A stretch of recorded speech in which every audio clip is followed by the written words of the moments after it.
ये तो शुक्र है कि किसी तरह से लोकल पुलिस तक जानकारी पहुंच गई और उसके बाद फिर आगे की कार्रवाई हुई। लेकिन जिस तरह से छत्तीसगढ़ पुलिस ने ये कार्रवाई की है, उसी से पता लगता है कि किस खराब नियत के साथ वो गए थे और ऐसे ही पुलिस वालों की वजह से ही पुलिस के ऊपर सवालिया निशान खड़े होते हैं। जी विशाल। राजू, चूंकि आप वहां पर पहुंचे, आपने गार्ड से भी बात की है, ये पूरा घटनाक्रम जरा समझाइए। कहने को तो आप कानून सम्मत कार्रवाई के लिए जाने जा रहे हैं, वही आपका काम है, लेकिन जब आप पहुंचते हैं तो इतने गुपचुप तरीके से, इतने छुपे हुए तरीके से, पुलिस की वर्दी तक नहीं पहनते, सिक्योरिटी गार्ड को जानकारी नहीं देते। इतना छुपकर पहुंचने की वजह क्या है? कोई दबाव है क्या? कोई डर है क्या? देखिए, इसका जवाब देखिए, कहीं ना कहीं छत्तीसगढ़ पुलिस चाहती थी कि किसी भी तरह से रोहित को बिना सूचना के यहाँ से ले जाए। उसके बाद अगर रोहित उनके कब्जे में चले आते तो समझिए कि इसका असर क्या हो सकता था। क्योंकि इस तरह की गिरफ्तारियां तब होती है जब पूरी लावो लश्कर के साथ पुलिस पहुंचती है। किसी हीनियस क्राइम में कोई अपराधी होता है तो उसे गिरफ्तार करने के लिए। वहां पर यह चीज़ नज़र नहीं आया और ये लगभग 10 से 15 लोगों की एक टीम 3 गाड़ियों में सवार होकर पहुंचती है और सबसे पहले जो सोसाइटी है, जिस सोसाइटी में रोहित रहते हैं, उनके सोसाइटी में पहुंचती है और धड़धड़ाने कर घुसने की कोशिश करते हैं। तब जो सोसाइटी का गार्ड होता है, जो नाइट शिफ्ट, चूँकि नाइट शिफ्ट में जो संख्या होती है सिक्योरिटी गार्ड की वो कम होती है, उन्होंने इनसे पूछा आपके को किन के पास जाना है, किन से मिलना है। तो ऐसे में उन्होंने सबसे पहले गार्ड से बदतमीजी की, गार्ड्स के साथ बदसलूकी, चूँकि सिक्योरिटी गार्ड थे, प्राइवेट सिक्योरिटी गार्ड थे। उसके बाद गार्ड ने कोशिश किया कि इंटरकॉम के जरिए पहले रोहित को इन्फॉर्म किया जाए कि कुछ लोग उनके घर जाने वाले हैं, उन्हें इंटरकॉम करने नहीं दिया गया। उसके बाद गार्ड ने कोशिश की इसकी जानकारी आरडब्ल्यू, चूँकि आरडब्ल्यू के पास सारे पावर होते हैं, उनको जानकारी देनी होती है, आरडब्ल्यू को जानकारी नहीं दी गई, उन्हें फ़ोन करने नहीं दिया गया। जो वहाँ पर शिफ्ट में जो सिक्योरिटी गार्ड थे उनसे भी हमने बात की, उनके मोबाइल फ़ोन इन पुलिसकर्मियों ने रख लिया। उसके बाद जो प्रोसीजर होता है कि अगर कोई भी शख्स किसी भी सोसाइटी में पहुंचता है, किसी भी दफ्तर में पहुंचता है, तो विजिटर जो रजिस्टर होता है वहां पर आपको अपना नाम पता दर्ज करवाना होता है ताकि जानकारी दी जा सके। लेकिन उन्होंने विजिटर रजिस्टर में भी अपना नाम दर्ज नहीं करने दिया सिक्योरिटी गार्ड को। वहीं पर जो सिक्योरिटी गार्ड थे उनको उनके अपने साथ पकड़ा और उनको कहा कि आप रोहित के घर हमें ले चलो, और जबरन उन्हें रोहित के घर लेकर पहुंच गया। उसके बाद रोहित के घर में उस समय 3 से 4 लोग ही थे। रोहित की पत्नी थी, रोहित के 2 छोटे छोटे बच्चे हैं, एक बच्चे 5 साल का है, एक बच्ची 1 महीना की, जिसकी तबीयत भी खराब थी। उनकी पत्नी के साथ उनकी बहस होती है और उसके बाद वो 10 से 15 लोग घर के अंदर ही बैठ जाते हैं। उसके बाद यूपी पुलिस को जानकारी मिलती है, यूपी पुलिस पहुंचती है और यूपी पुलिस पहुंचती है, अगर आपको गिरफ्तारी करने के लिए आपको आना था, बातचीत करनी थी, तो सबसे पहले आपको यूपी पुलिस को यहाँ पे थाने पे बात करनी चाहिए थी, यहाँ के एसएसपी से बात करनी चाहिए थी। उसके बाद लोकल टीम को लेकर आप वहाँ पर जाते, पूछताछ करते। लेकिन जो नियम कानून थे उसको ताक पर रखा गया और छत्तीसगढ़ की पुलिस की नियति और मनसा पे सवाल खड़ा होता है कि किस नियति से वो रोहित को गिरफ्तार करने के लिए उनके घर पहुंचे, वो भी सुबह सुबह 5:30-6 बजे के करीब। तो अंदाजा लगाए कि नियति क्या थी, किस तरीके से, जिस तरीके से कानून के रखवाले हैं, कानून को फॉलो करना चाहिए था, उस चीज़ को यहाँ पर छत्तीसगढ़ पुलिस के द्वारा फॉलो नहीं किया गया। तो कहीं ना कहीं छत्तीसगढ़ पुलिस कोशिश थी कि किसी भी तरह बिना लोकल पुलिस को इन्फॉर्म किए रोहित को अपने साथ छत्तीसगढ़ लेके जाए और वहाँ पर रोहित के साथ क्या होता है शायद इसका भी अंदाज़ा हम लोग लगा सकते हैं कि किस नियति के साथ वो यहाँ पर रोहित के घर पहुँचे थे बिना पुलिस को इन्फॉर्म किए। सादी वर्दी में सारे पुलिसकर्मी थे, घर के अंदर बैठ गए। ऐसा लग रहा था कि कुछ 8-10 लोग, दबंग लोग किसी के घर पर आके पहुंचे थे। मैं भी वहां पर पहुंचा था, हमारे साथ भी उन्होंने कहा कि आप यहां पर क्यों पहुंचे हैं, आपका क्या काम है। तब मैंने उन्हें बताया कि मैं मीडिया से हूं, रोहित का कलीग हूं और मुझे जानकारी मिली है, इसलिए मैं तुरंत उनके पास पहुंचा हूं। तो ये कहीं ना कहीं एक नियति पर सवाल खड़े होते हैं। उसके बाद यहाँ पर लोकल पुलिस पहुँचती है, लोकल पुलिस के साथ भी वही रवैया होता है। जब लोकल पुलिस पहुँचती है तब 2 से 3 पुलिसकर्मी वहाँ पर चौकी जाते हैं, चौकी पर जानकारी देते हैं। तो कहीं ना कहीं एक बड़ा सवाल खड़ा होता है कि किस नियति से छत्तीसगढ़ पहुंची थी, कानून को ताक में रखकर। चूंकि रोहित को अगर पूछताछ करनी थी तो पहले उन्हें समन भेजना चाहिए था, उनको पूछताछ में शामिल करवाना चाहिए था। अगर वो उनका जवाब या वो जांच में सहयोग नहीं करते तो हो सकता था ये कार्रवाई करते। लेकिन कार्रवाई करने का भी एक प्रोसीजर होता है। जब भी आप दूसरे स्टेट जाते हैं तो आपको लोकल पुलिस को जानकारी दी जाती है कि जितने भी मेंबर आप आते हैं, तमाम मेंबर के बारे में जो उनका बैच नंबर है, बेल्ट नंबर है, तमाम जानकारी देने के बाद ही आप किसी शख्स को गिरफ्तार करने के लिए दूसरे राज्य या दूसरे जिले में जाते हैं। लेकिन इन तमाम नियमों की अनदेखी की गई छत्तीसगढ़ पुलिस के द्वारा। जी जितेंद्र, सवाल यही उठता है कि जब आप प्रोसीजर को फॉलो नहीं करते तो क्या कोई दबाव काम कर रहा है क्या आपके ऊपर?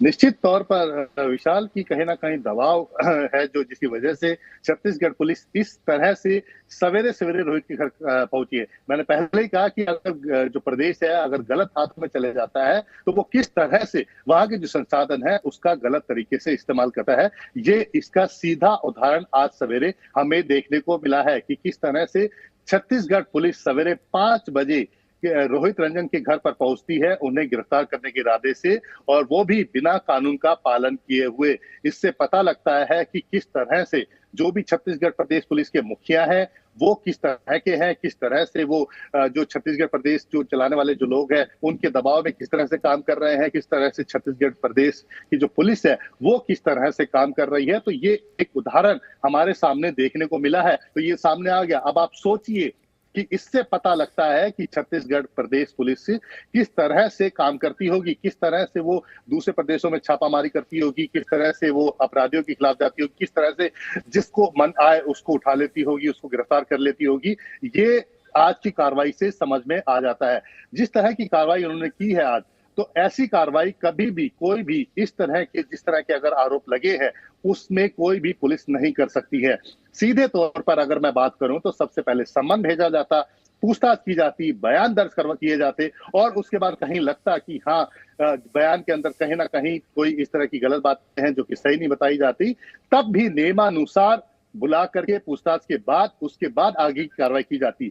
लेकिन जिस तरह की कार्रवाई की गई है ये उनकी बदनीयती पर सवाल उठाते हैं। इससे पता लगता है कि छत्तीसगढ़ पुलिस गलत नीयत के साथ, गलत इरादे के साथ रोहित रंजन के घर में घुसी थी, क्योंकि अगर इरादे नेक होते तो बकायदा वो वर्दी में आते, बकायदा वो लोकल पुलिस को इन्फॉर्म करते, जानकारी देते, बकायदा इस बात की जानकारी जो RWA है उसको देते कि हम इस मामले के अंदर जो सोसाइटी के अंदर रहने वाले लोग हैं उनमें जो आरोपी जिसके खिलाफ है वो आरोप है उसको गिरफ्तार करने के लिए आए हैं, बकायदा गार्ड को साथ ले जा करके तय नियम के साथ आगे की कार्रवाई करते। लेकिन जिस तरह से सवेरे 5 बजे घर में घुसे हैं वो नीयत पर सवाल उठाती है विशाल। और मैं बार बार नीयत का जिक्र इसलिए कर रहा हूं क्योंकि अगर उन्होंने वर्दी पहनी होती तो सबको पता लगता कि वो पुलिस वाले हैं, लेकिन उन्होंने वर्दी नहीं पहनी हुई। इसका मतलब यानी कि अगर ये कहा जाता है कि पुलिस लेकर गई है छत्तीसगढ़ पुलिस, तो वो सीधे इस बात से मना कर सकते थे कि हमने कोई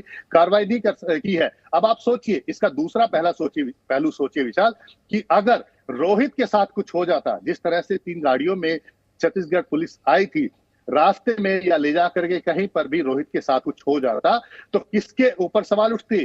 क्यों? क्योंकि जो ले करके गए हैं वो कहीं से भी लगता नहीं है पुलिस वाले हैं, कोई वर्दी उन्होंने नहीं पहनी हुई है, किसी पुलिस को उन्होंने जानकारी नहीं दी है, ना ही गार्ड को उन्होंने बताया पुलिस है। तो अब आप सोचिए, तो यही से नीयत पर सवाल उठते हैं। इसीलिए मैं बार बार कह रहा हूं कि छत्तीसगढ़ पुलिस की नीयत पर सवाल उठ रहे हैं कि उन्होंने जो कार्रवाई की है वो गलत नीयत के साथ की है, रोहित को गलत नीयत से उठाने के लिए आए थे, और इसका क्या अंजाम हो सकता था इसका सोचकर ही डर लगता है। क्योंकि अगर रोहित को ले जाने में कामयाब हो जाते और रोहित के साथ कैसा हाल होता, क्या होता उनके साथ, ये सोचकर ही डर लगता है। ये तो अच्छा है कि वो कामयाब नहीं हो पाए, रोहित को अपने साथ नहीं ले जा पाए, लेकिन नीयत उनकी बेहद खराब थी। और आप कहने के लिए तो पुलिस है, लेकिन आते नहीं है पुलिस की वर्दी में। आप यहां पर स्थानीय पुलिस को जानकारी नहीं देते, आप सिक्योरिटी गार्ड को जानकारी नहीं देते, आप इंटरकॉम का इस्तेमाल नहीं करने देते हैं, आप सिक्योरिटी गार्ड से फोन रखवा लेते हैं। सिक्योरिटी गार्ड खुद बता रहे हैं कि क्या कुछ हुआ, जरा सुनिए उनसे। ये सुबह करीब अज्ञात लोग थे, 14 से 15 लोग हैं 3 गाड़ियों में। 5:15 बजे का समय था लगभग। हम गेट पे 4 अवेलेबल थे सिक्योरिटी से, तो हमने इनसे पूछा कहाँ जाना है, इन्होंने कुछ नहीं बताया। मगर जी अपनी एंट्री कराई प्रोसीजर के हिसाब से आप चले, तो इन्होंने एंट्री नहीं कराई। ठीक है जी, हमारे जो 2-3 गार्ड गेट पे थे उनके फोन इन्होंने 3-4 व्यक्तियों ने अपने पास रख लिए, लेके वो अभी अवेलेबल है गेट पर, और मुझे अपने साथ लेके जैसे में अपना के 302 में ये आए थे। इन्होंने गेट खुलवाया तो उनके छोटे वाले भाई निकल गए। उसके बाद इन्होंने बात करी, मुझे तुम्हारा ये नोटिस मुझे दिखाया न्यायालय से। उसके बाद ये बड़े वाले फिर मैंने नरेश चौकर्जी को सूचित किया, उसके बाद आने के यहाँ से। तो क्या इन लोगों ने आपका फ़ोन भी छीन लिया? फ़ोन भी छीन रखे हैं, जब इनके पास गेट पर जो व्यक्ति बैठे उनके पास फ़ोन है हमारे। लोकल पुलिस को इन्फॉर्म किया था आप लोग? इन्होंने करने नहीं दिया, ना एंट्री करने दी, ना लोकल पुलिस को इन्फॉर्म करने दिया, ना इंटरकॉम करने दिया, ना RWA को सूचित करने दिया। राजू रात भी मेरे सहयोगी मेरे साथ जुड़े हुए हैं जो कि वहीं पर मौजूद भी थे। राजू, सिक्योरिटी गार्ड को हमने सुना लोकल पुलिस तक को आप इन्फॉर्म नहीं करने देते। आप खुद पुलिस वाले हैं, लोकल पुलिस को इन्फॉर्म करने से किस बात का डर है? देखिए, हैरानी की बात है, बार बार जितेंद्र भी इसी सवाल को उठा रहे हैं और मैं भी वहां पर मौजूद था, तो हम लोग नियति को लेकर सवाल उठा रहे हैं। अगर आपको कानून का प्रोसीजर का पालन करवाना था तो आप सबसे पहले लोकल थाने पहुंचते और जितने भी पुलिसकर्मी साथ में आए थे छत्तीसगढ़ से, उनके बारे में सारी डिटेल, सारी जानकारी, केस के बारे में सारी जानकारी देते। उसके बाद लोकल पुलिस को अपने साथ लेकर पहुंचते। उसके बाद बाकायदा सोसाइटी पहुंचते, सिक्योरिटी गार्ड वहां पर मौजूद थे। वहां पर आप रजिस्टर में, विजिटर रजिस्टर में आपको अपना नाम दर्ज कराना चाहिए था, कौन लोग आए, किन से मिलना है। जिनसे मिलना है उनको बाकायदा इन्फॉर्म किया जाता, उनके घर पहुंचते, आरडब्ल्यूओ को सूचना देते। लेकिन यहाँ पर किसी भी नियम, किसी भी कानून का, प्रोसीजर का पालन नहीं हुआ।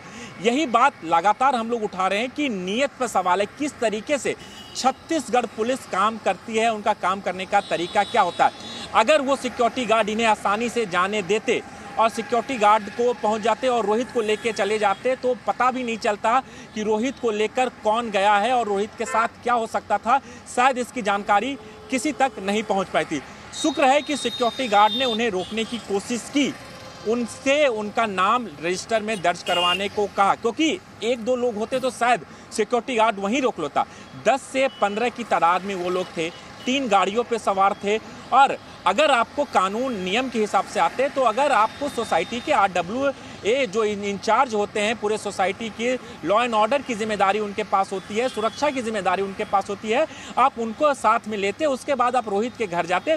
चूंकि सुबह का वक्त था और आपने इस प्रोसीजर को फॉलो नहीं किया, चूंकि आप शादी वर्दी में होते हैं, कोई टी शर्ट में होता है, कोई शर्ट में होता है, तो इस कदर से आते हैं जिसे देखकर शायद सिक्योरिटी गार्ड को भी घबरा गए और उन्होंने तुरंत कोशिश की कि रोहित को इस बात की जानकारी दे। उनका इंटरकॉम फोन नहीं करने दिया गया। फिर कोशिश की गई कि आरडब्ल्यूए को जानकारी दी दे सिक्योरिटी गार्ड के द्वारा, आरडब्ल्यूए को फोन नहीं करने दिया गया। तो और जो सिक्योरिटी गार्ड, जो कि नाइट शिफ्ट में कम सिक्योरिटी गार्ड होते हैं, इसलिए वो कोशिश की कि वो अपने फ़ोन से जानकारी दे, तो उनका फ़ोन इन पुलिसकर्मियों ने अपने पास रख लिया और उसके बाद एक सिक्योरिटी गार्ड को बंधक बनाया, अपने साथ लिया और उन्हें बलपूर्वक रोहित के घर लेकर पहुंचे। रोहित के घर पर पहुंचे और रोहित के घर में 8 से 10 पुलिसकर्मी घर के अंदर बैठ गए और उसके बाद उनका कहना था कि उनके पास कोर्ट का NBW इशू किया गया वारंट है और वो रोहित को गिरफ्तार करके ले जाना था। अगर आपको गिरफ्तार करना था, पूछताछ करना था, तो आप लोकल पुलिस को अपने साथ लाते, जबकि लोकल पुलिस को इस तरह की कोई जानकारी नहीं दी गई। इसीलिए बार बार ये सवाल उठ रहा है कि किस तरीके से छत्तीसगढ़ पुलिस अपना काम करती है, उनका काम करने का तरीका क्या। देखिए, रोहित पे जो आरोप लगे हैं, उस आरोप के तहत आपको रोहित को समन भेजना चाहिए था, उनसे पूछताछ करनी चाहिए थी और पूछताछ के बाद अगर आप उनका जवाब संतोषपूर्वक नहीं होता या फिर वो जांच में सहयोग नहीं करते, तो आपके पास ये प्रोसीजर था।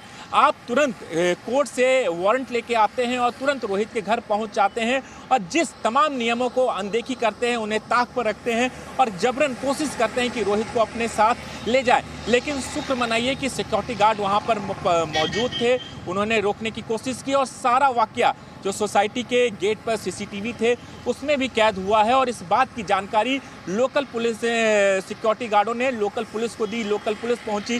तो इस तरह से प्रोसीजर जो प्रक्रिया होता है उसे ना अपनाकर कहीं ना कहीं जबरन रोहित को गिरफ्तार करने की कोशिश छत्तीसगढ़ पुलिस के द्वारा की गई।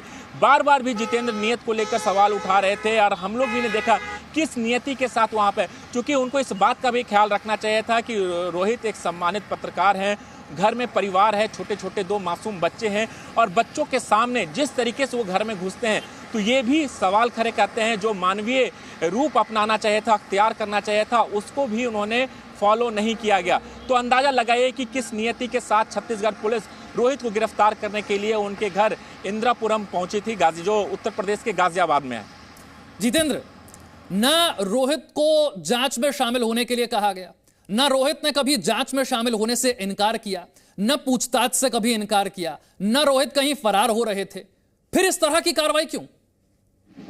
यही तो सबसे बड़ा सवाल है विशाल, कि जब मामला दर्ज कब किया गया है? मात्र एक दिन पहले मामला दर्ज किया गया है और उसके बाद पुलिस क्लेम करती है कि वो एनबीडब्ल्यू लेकर के आए हैं, जबकि इससे पहले किसी तरह से जांच में शामिल होने के लिए कोई सम्मन नहीं दिया गया, कोई पूछताछ नहीं की गई। आखिर किस आधार पर एनबीडब्ल्यू उन्होंने जारी होने का दावा किया है, ये अपने आप में पूरे प्रशासन के ऊपर सवाल खड़े करता है। इसी से पता लगता है कि जो पूरा प्रशासन है, पूरा जो राज्य प्रशासन है, वो किस तरह से रोहित को लेकर के एक तरफा रवैया अपना रहा था, किस तरह से पूरे प्रशासन ने दबाव डाल करके पहले एनबीडब्ल्यू जारी करवाया, उसके बाद छत्तीसगढ़ पुलिस को इस तरीके से रोहित रंजन के घर भेजा। तो ये बताता है कि कैसा माहौल उस राज्य के अंदर इस समय हो रखा है, यानी कि वहां पर सब चीजें इस तरीके से चल रही है कि जो जैसा चाहे वैसा कर सकता है। वहां पर किसी तरह की कोई जवाबदेही नहीं है, कोई कायदा कानून नहीं है, कोई नियम नहीं है। वहां पर सब नियमों को ताक पर रख करके वहां पर काम हो रहा है। छत्तीसगढ़ पुलिस जिस तरह से आई है, जिस तरह से मामला दर्ज होते ही एनबीडब्ल्यू लेकर के पहुंची है, इस तरह से एनबीडब्ल्यू किसी संगीन मामले के अंदर ही जारी हो सकता है, वो भी तब जब पुलिस को लगता है कि वो जांच में सहयोग नहीं कर रहा है, या उसने सम्मन का कोई उत्तर नहीं दिया, या वो जांच से भागने की कोशिश कर रहा है। लेकिन यहाँ पर इस तरह की तो कोई बात ही नहीं है। छत्तीसगढ़ पुलिस ने जब मामला दर्ज किया तो उसके बाद किसी तरह का सम्मन नहीं भेजा, किसी तरह का जांच में शामिल होने के लिए नोटिस नहीं भेजा, किसी तरह से पूछताछ करने के लिए पुलिस आई नहीं है कि वो पहले पूछताछ करने के लिए आई हो और रोहित ने सहयोग नहीं किया हो। तो ऐसी कोई कार्रवाई तो हुई नहीं है। लेकिन कार्रवाई क्या की छत्तीसगढ़ पुलिस ने कि वो सिविल में आते हैं, गार्ड को बंधक बनाते हैं। तभी नियत पर और मंशा पर सवाल उठ रहा है, और यही सवाल उठ रहा है कि क्या किसी दबाव में काम तो नहीं कर रही है पुलिस। आप दोनों मेरे साथ बने रहिए, एक छोटा सा ब्रेक ले रहे हैं, फौरन हाजिर होते हैं।